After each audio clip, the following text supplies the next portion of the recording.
no entendíamos dónde venía.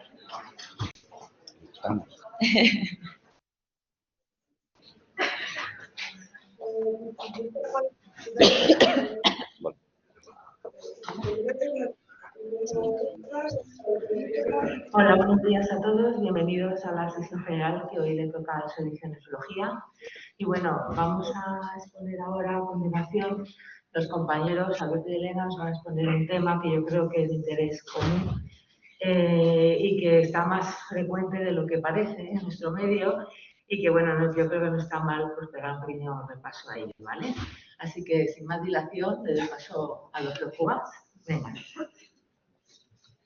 Hola, buenos días a todos. Bueno, como ha dicho Marta, somos Alberto y Elena, somos los R4 del servicio y hemos elegido este tema ya que todos pues prescribimos fármacos a diario y muchas veces no conocemos los efectos que pueden tener esos fármacos a nivel de diversas complicaciones o las asociaciones que pueden potenciar los efectos secundarios y hemos elegido un tema tan nefrológico como es el medio interno y los iones. Bueno, primero conocer lo que es el medio interno. El medio interno está dividido en varios compartimentos, donde el agua representa el 60% del peso corporal del paciente y los iones están distribuidos, como vemos en la imagen de la izquierda, entre los medios intracelular y extracelular. El equilibrio de estos iones y el agua es lo que se conoce como homeostasis. Los fármacos son una causa frecuente de múltiples complicaciones, pues, en el desarrollo de diselectrolitemias, alteraciones del equilibrio de ácido-base, y estos efectos secundarios pueden estar producidos o bien por un efecto secundario del propio fármaco, un efecto idiosincrásico, por la asociación de varios fármacos o por la sobredosificación de los mismos.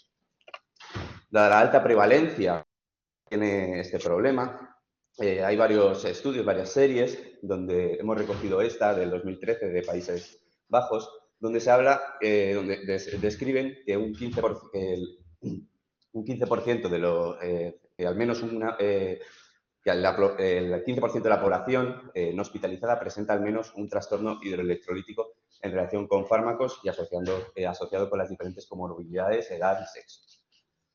De ellos, la alteración más frecuente, tanto en el medio intra como en el extrahospitalario, es la hiponatremia y el fármaco más frecuentemente asociado con el desarrollo de esta complicación es la tiazida.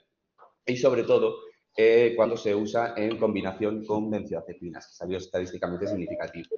Dentro de este estudio concluyeron que los trastornos hidroelectrolíticos son una complicación bastante prevalente dentro de la población general, que la hiponatremia y las alteraciones del agua son las más frecuentes, que la hiperpotasemia y la hipernatremia son las complicaciones más frecuentes, que la hiponatremia y la hipercalemia aumentan con la edad, que la hiponatremia y la hipomagnesemia son las que mayor mortalidad asocian y que la diabetes y la edad avanzada son los factores demográficos más frecuentemente asociados. Ya pasando a las diferentes alteraciones hidroelectrolíticas, empezamos con la más frecuente, que es la hiponatremia, ¿vale? Puede ser por tres causas, o bien por alteraciones del agua y el sodio, donde tendríamos los diuréticos, que, bueno, no vamos a detallarlos, ya que pues, son ampliamente conocidos sus efectos secundarios en relación con el sodio, el potasio y demás iones. Después tendríamos alteraciones solo del agua, donde jugaría el papel la ADH, bien sea por aumento en su secreción, por aumento en su potencia o por una alteración del residuo osmolar y otras causas más raras. Pasando a los fármacos que producen CADH, bueno, vais a ver que son diferentes listas y luego en varios fármacos nos detendremos a explicar un poquito más lo que es la fisiopatología. Dentro del CADH, los fármacos más frecuentemente asociados son los antidepresivos y antipsicóticos, que ahora detallaré más adelante, pero no hay que olvidar tampoco antiepilépticos y antineoplásicos, ya que son fármacos muy extendidos y que producen alteraciones no solo a nivel del sodio, que sí que serían las más frecuentes, sino a nivel de todas las diselectrolitemias conocidas. Pasando a los antidepresivos y a los antipsicóticos, producen un CADH por aumento de la producción del 5-HT, por inhibición de la recaptación de la serotonina, la noradrenalina y la disminución intraneuronal de la dopamina. Pero además hay que tener en cuenta que el tipo de paciente que consume estos fármacos tiene además un componente psiquiátrico asociado y los propios fármacos producen un síndrome de boca seca, lo cual va a producir también además polidipsia en estos pacientes y por tanto la hiponatremia va a ser un componente mixto, tanto por el SIADH como un componente dilucional por la polidipsia. Tiene mayor prevalencia cuando se usa de forma concomitante con diuréticos o en pacientes de edad avanzada. En aquellos que aumentan la potencia del ADH, como veis, nuevamente tenemos antineoplásicos, antiepilépticos, pero aquí nos tenemos de parar a explicar los AINES. Los AINES, que son fármacos ampliamente utilizados para el control del dolor, sobre todo por están incluidos en los protocolos de los servicios quirúrgicos en Pharmatools, y ahora los detallaremos un poquito más adelante. Y el otro mecanismo, que es un mecanismo más raro y no es muy habitual, sería el reset osmolar producido tanto por antiepilépticos como por antidepresivos. Los AINES, ¿cómo produce la hiponatremia? Bueno, los AINES sabemos que son inhibidores de las prostaglandinas, tanto los inhibidores de la COX-1, ibuprofeno, enantio, diclofenaco, como los inhibidores de la COX-2, los COX-I. Las prostaglandinas son una enzima, una hormona necesaria para el control del ADH.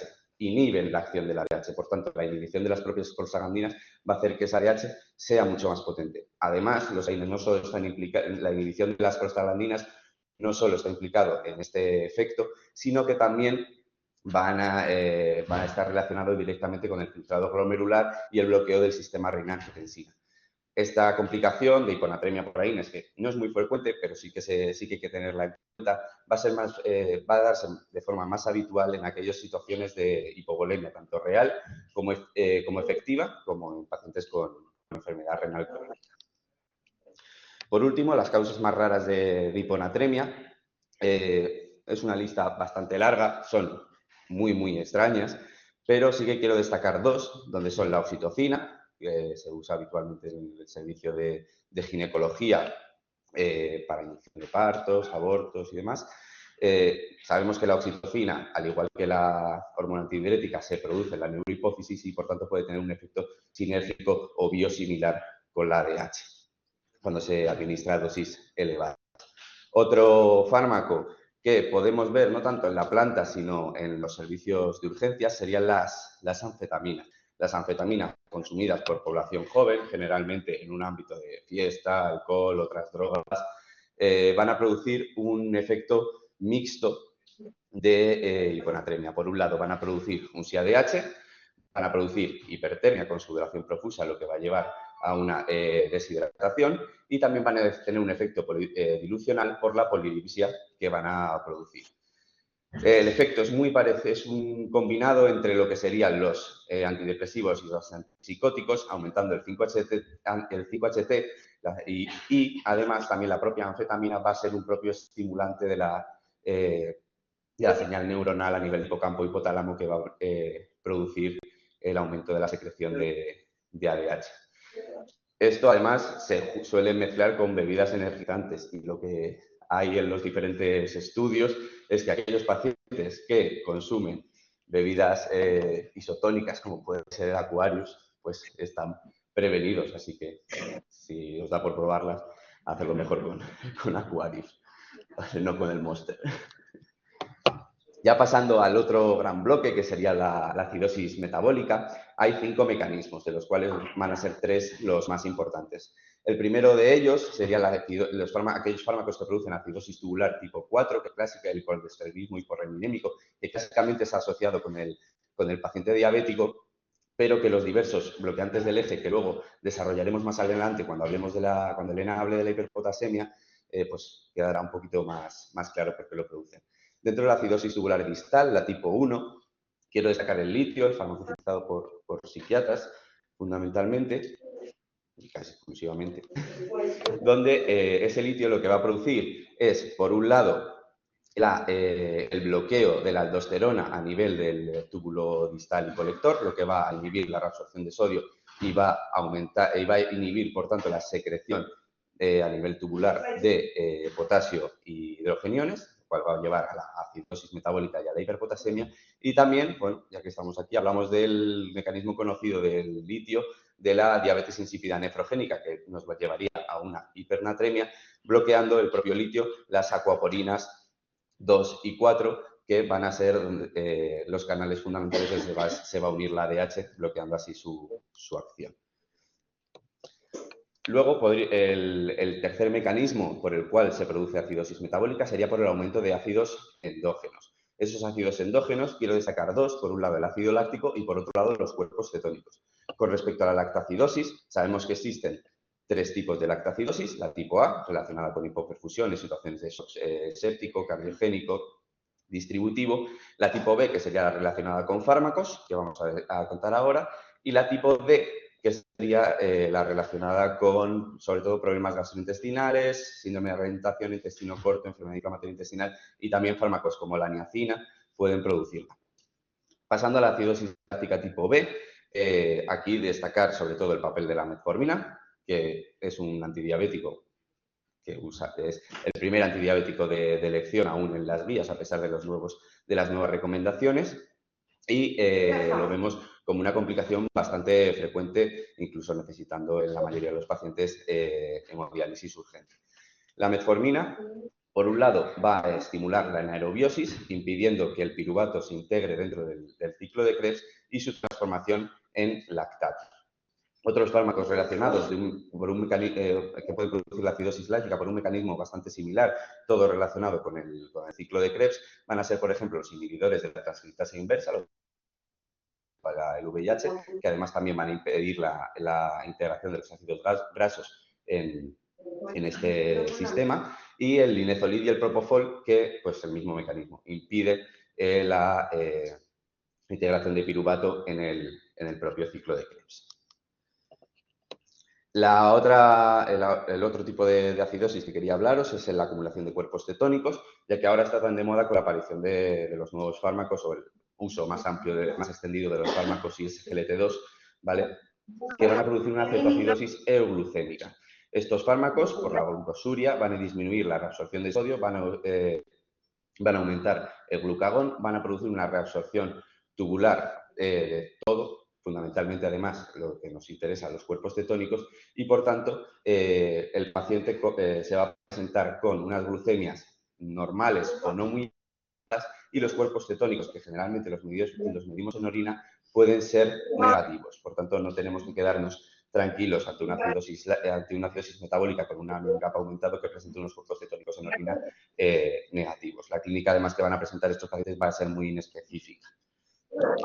Por último, los otros dos mecanismos de acidosis metabólica tendríamos o bien por pérdidas de bicarbonato, donde no me voy a detener, bien sea por pérdidas renales o por pérdidas digestivas, todos aquellos fármacos que produzcan diarrea, ¿vale? Y luego la acidosis hiperclorémica. La acidosis hiperclorémica se puede ver habitualmente cuando utilizamos soluciones no balanceadas, como es el suero salino fisiológico, que quien no lo utiliza, y sobre todo en situaciones de administración rápida. Y ya pues doy paso a Elena, que os va a hablar de la hiperpotasemia. Vale. Bueno, pues yo voy a seguir un poco con la misma línea de Alberto y voy a continuar hablando de la hiperpotasemia inducida por fármacos. La hiperpotasemia inducida por fármacos se puede producir principalmente por tres mecanismos. El primero resulta bastante obvio, que es cuando aumentamos los aportes de potasio con los fármacos que administramos, a tener en cuenta pues todo aquello que lleve suplementos de potasio, pero también las nutriciones parenterales o las transfusiones de hematinas. El segundo mecanismo son aquellos fármacos que redistribuyen el potasio al espacio extracelular, y principalmente me gustaría reseñar los betabloqueantes y la digoxina, que ambos, bueno, sobre todo las intoxicaciones por digoxina. Con respecto a estos, lo que hacen es disminuir o inhibir directamente la actividad de la bomba sodio-potasio ATPasa celular y, por consiguiente, hacer que salga el potasio de la célula. El tercer mecanismo, y es el que principalmente me quiero centrar, es en aquellos fármacos que disminuyen la eliminación de potasio a nivel renal. Y para ello, bueno, pues son principalmente los fármacos que interfieren en el eje renina-angiotensina-aldosterona. Y para ello, bueno, pues aquí me ha gustado esta imagen, ¿no?, que desglosa un poco, aunque se ve un poco mal, de lo que es el eje, y vamos a ir desgranándola. En primer lugar, tenemos aquellos fármacos que disminuyen la secreción de renina, y aquí principalmente tres. En primer lugar, los AINES, de los cuales ya hemos hablado, que lo que van a hacer es que por esta inhibición de las prostaglandinas van a disminuir la secreción de renina y, por consiguiente, producir un hipoaldosteronismo hiporreninémico con la hiperpotasemia secundaria que producen. En segundo lugar, los betabloqueantes, que ya hemos dicho que tenían el mecanismo de inhibir la bomba sodio-potasio ATPasa, pero también van a producir una disminución en el estímulo en el sistema nervioso simpático y disminuir la secreción de renina de forma secundaria. Y en tercer lugar, también mencionar los anticalcinurínicos, que son principalmente pues, la ciclosporina y el tacrolimus. Siguiente punto, aquellos que inhiben directamente a la renina, como sería la isquirem, pero es verdad que ya no se utiliza prácticamente. En tercer lugar, tendríamos los IECAS y los ARA2, que unos inhiben el paso de angiotensina 1 a angiotensina 2 y los ARA2 inhiben el receptor de angiotensina 2. En este punto también mencionar las heparinas, que sí que es verdad que es conocido que las heparinas pueden causar hiperpotasemia, pero bueno, por explicar un poquito por qué. Sobre todo está asociada a las heparinas sódicas, pero está visto que puede ocurrir con cualquier tipo de heparina, también con las de bajo peso molecular, y suele ocurrir pues, entre el tercer y cuarto día de administración. Y lo que ocurre es que las heparinas producen una disminución tanto en la afinidad como en el número de receptores de la angiotensina 2, con lo cual disminuyen la aldosterona también. Continuamos con los inhibidores de los receptores de aldosterona, que serían pues, la espironolactona, la eplerenona y la finerenona en un futuro. Y por último, los bloqueantes de los canales del sodio, como son amiloride, campireno y aquí destacar el Septrin, que sí que es verdad que pues, todas aquellas especialidades que trabajamos con pacientes inmunodeprimidos pues lo usamos bastante. Continuamos ahora con las alteraciones en el magnesio inducidas por fármacos.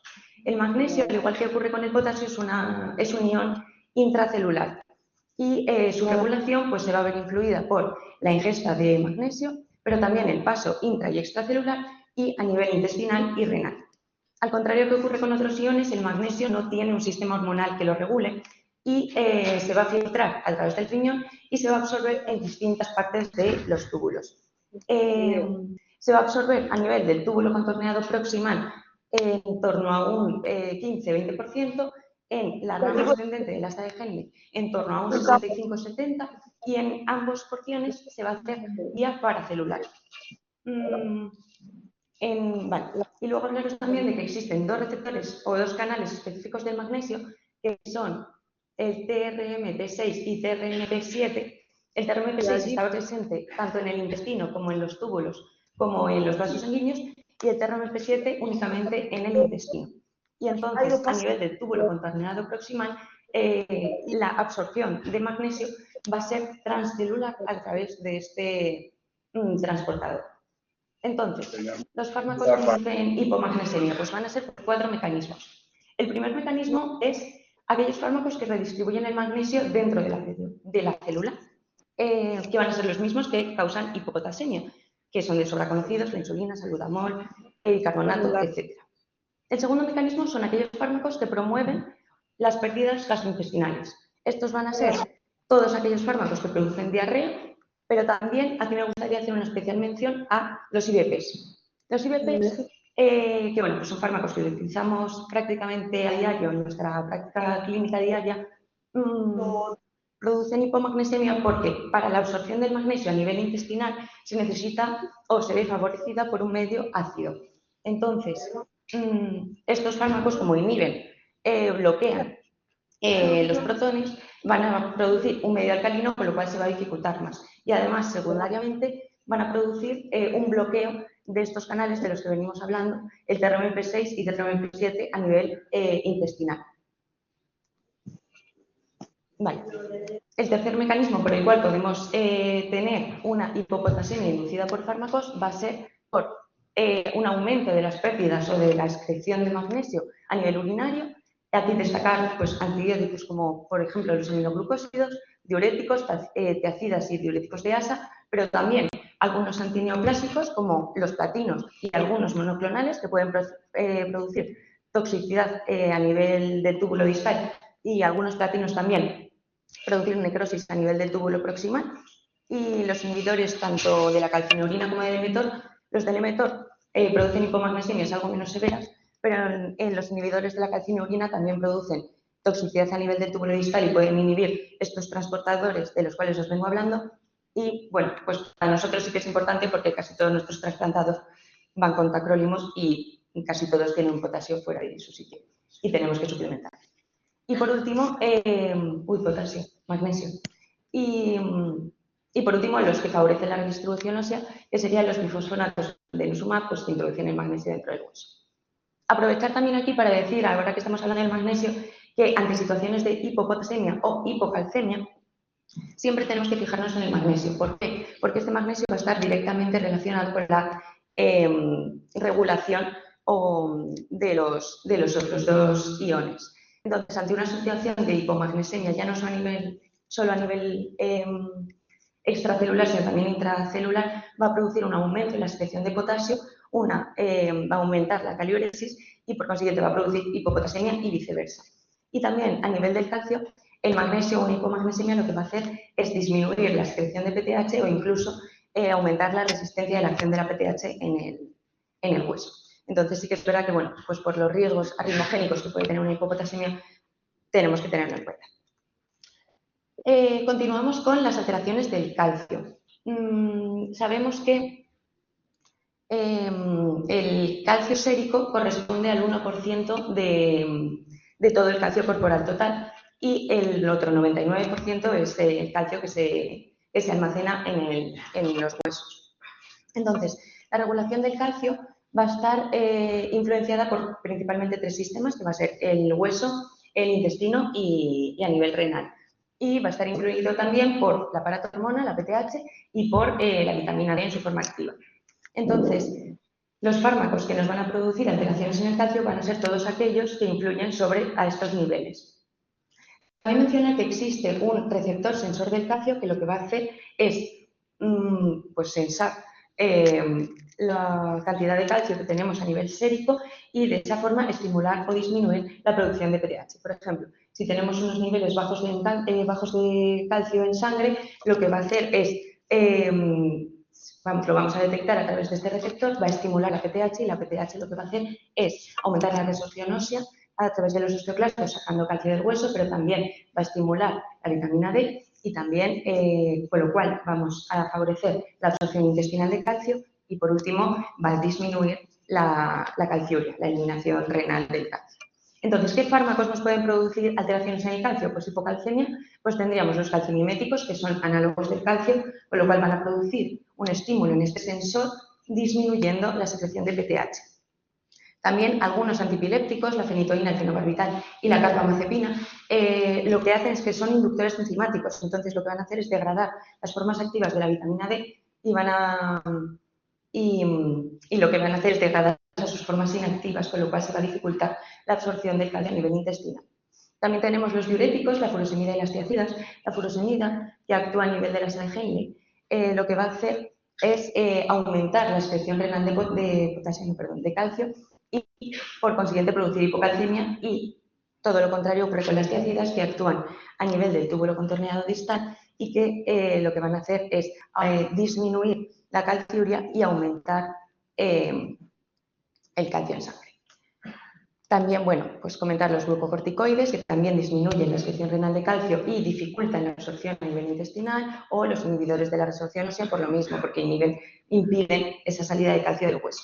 En cuanto a hipercalcemia, pues mencionaros, pues cuando estamos dando aportes de vitamina D, sobre todo con el calcitriol, que es la forma activa de la vitamina D, pues ante intoxicaciones de vitamina D podemos tener hipercalcemias severas, o el litio, que ya hemos hablado de él, pero sí que es verdad que es un fármaco que produce bastantes alteraciones hidroelectrolíticas y en el caso del calcio lo que va a hacer es producir una inhibición en este receptor sensor del calcio, de tal manera que vamos a necesitar, pues por así decirlo, mayor concentración de calcio para que sea detectada, con lo cual va a estimular, la producción de PTH e incluso puede llegar a producir en pacientes que estén en tratamiento crónico con litio una hiperplasia de las paratiroides. Continuar ahora con el fósforo. Con el fósforo simplemente me quiero detener en el hierro parenteral, porque es un fármaco que es verdad que utilizamos también con muchísima frecuencia y puede inducir hipofosfatemias severas. ¿Por qué? Pues vamos a ver. El fósforo se absorbe en un 70% aproximadamente a nivel intestinal y para su absorción está favorecido por la vitamina D en su forma activa, la 1,25 de hidroxivitamina D. Bueno, por eso, la PTH puede aumentar en cierta medida la absorción de fósforo en el sentido de que favorece la producción de vitamina D, pero sin embargo va a producir una inhibición a nivel de los canales del fósforo que hay en el túbulo contorneado proximal, que sería el sodio-fósforo 2A y sodio-fósforo 2P. Y luego también me gustaría hablar del factor de crecimiento de fibroblastos 23, el FGF23, que lo que va a producir es un aumento de la fosfaturia, un aumento de la excreción renal de fosfato. Este FGF23 se ve estimulado, ¿vale?, en situaciones de inflamación crónica, como por ejemplo puede ser una ferropenia mantenida. Normalmente el organismo lo que hace es regularlo a través de unas proteasas que inhiben, a través de unas proteasas que lo que hacen es dejar a este FGF23 en sus formas inactivas. Por consiguiente, no nos bajaría el fósforo. Pero cuando administramos el Ferinject, el hierro parenteral, lo que hacemos es inhibir estas proteasas que se mantienen regulado y, por consiguiente, el FGF23 en esta situación de ferropenia y de inflamación mantenida estaría estimulado y produciría una bajada de fósforo. Por eso no quiero decir que no lo administremos, simplemente que seamos conocedores y que suplementemos si hay que suplementar. Y ya por último, para acabar, hablaros de la hiperfosfatemia. La hiperfosfatemia inducida por fármacos pues puede ser por un aporte excesivo de fosfato o bien pues por aquellos fármacos que produzcan una liberación masiva del fosfato a nivel intracelular, aquellos que produzcan lisis tumoral o rhabdomyolysis. Centrarme aquí también en los enemas de fosfato sódico, puesto que sí que es verdad que se han sido ampliamente utilizados sobre todo a nivel hospitalario y sobre todo en aquellos pacientes pues ancianos, encamados, que presentaban pues estreñimiento pertinaz, etc. ¿Qué problema tenemos con esto? Pues dos. Lo primero, el aporte excesivo de fosfato y lo segundo, esa deshidratación o deplección de volumen intravascular que ocasionan por la diarrea, ¿no? Entonces, en una situación normal, el riñón lo que tendería a hacer es, ante un excesivo aporte, aumentar la fosfaturia para eliminarlo. Pero, sin embargo, en estos casos, como tenemos una situación de deplección de volumen intravascular, el riñón va a tener avidez por el agua al sodio y, por consiguiente, se va a disminuir también la eliminación de fosfato, produciendo aumento del producto fósforo-calcio y precipitando, llegando a producir quizás pues la nefropatía por cristales de fosfato, que bueno, os he puesto aquí una fotito de una biopsia renal con los cristales. Y ya está. Para acabar y así un poco en resumen de toda nuestra charla, deciros que ante la existencia de un trastorno hidroelectrolítico del equilibrio ácido-base inexplicado, es fundamental hacer una anamnesis detallada de los fármacos que toma el paciente, teniendo también en cuenta incluso aquellos que quizás no están reflejados en la historia, pues porque los damos por hecho, como por ejemplo puede ser el omeprazol o los inhibidores de la bomba de protones. En segundo lugar, tener en cuenta que a la hora de prescribir un fármaco es importante pues valorar otras circunstancias añadidas que pueden favorecer la aparición de algún trastorno de este tipo. Y por último, tener en cuenta que también muchos trastornos se deben a la combinación de fármacos y que quizás esas alteraciones no se producirían pues, con la administración solo de uno. Y esta es la bibliografía que hemos utilizado y ya está. Gracias.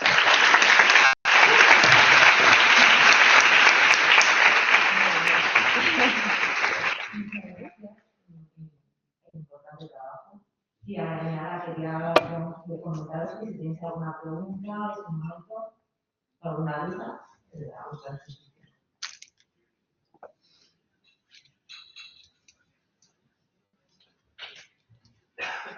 Bueno, pues yo creo que no hay que se vela. Yo solo quería hacer un comentario porque ha puesto un nombre comercial. Ya, es verdad. En presentación que es hierro carboxilatosa y hemos visto hipofosforemias severas con todos los preparados de hierro intravenoso. No podemos con el carboxilatosa, hay que tener cuidado con todo. Sí, tienes razón. Es verdad. Que he puesto perdón. Sí, sí.